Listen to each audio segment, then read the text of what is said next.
हरे कृष्णा, राधे राधे। सभी भक्तों को सादर प्रणाम। भक्तों, आज रसपान करेंगे माघ मास महात्म्य के 5वें अध्याय की कथा का। श्री दत्तात्रेय जी कहते हैं कि हे राजन, एक प्राचीन इतिहास कहता हूँ।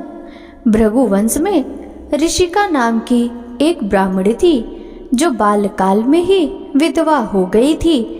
वह रेवा नदी के किनारे विंध्याचल पर्वत के नीचे तपस्या करने लगी। वह जितेंद्री, सत्यवक्ता, सुशील, दानशीलता तथा तप करके देह को सुखाने वाली थी। वह अग्नि में आहुति देकर उच्च वृत्ति द्वारा छठे काल में भोजन करती थी।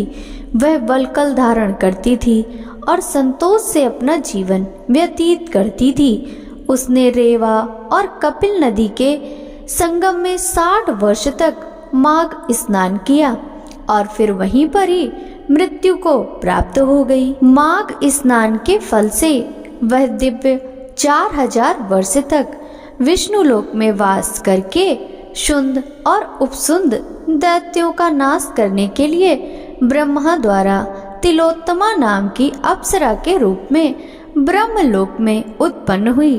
वह अत्यंत रूपवती, गान विद्या में अति प्रवीण तथा मुकुट कुंडल से शोभायमान थी। उसका रूप, यौवन और सौंदर्य देखकर ब्रह्मा भी चकित हो गए।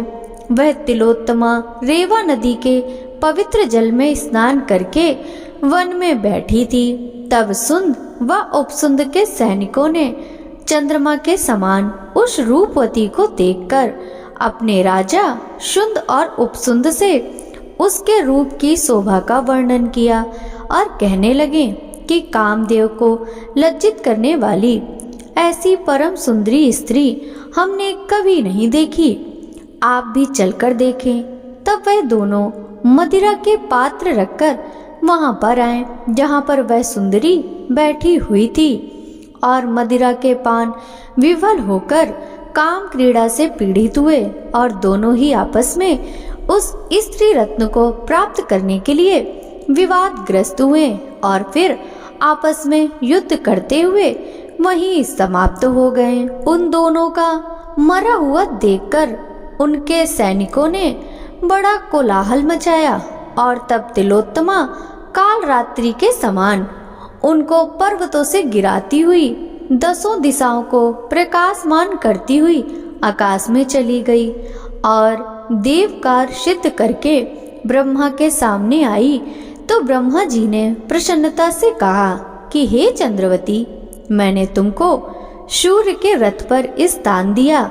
जब तक आकाश में सूर्य स्थित है, नाना प्रकार के भोगों को भोगो। सो हे राजन, वह ब्राह्मणी अब भी सूर्य के रथ पर माघ मास स्नान के उत्तम भोगों को भोग रही है।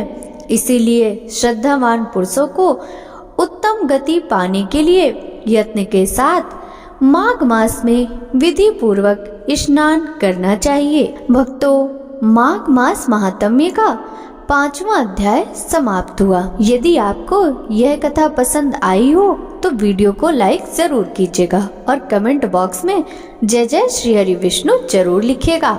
आपसे मिलते हैं अगले अध्याय की कथा के साथ। तब तक सभी भक्तों को हरे कृष्णा, राधे राधे, हर हर महादेव।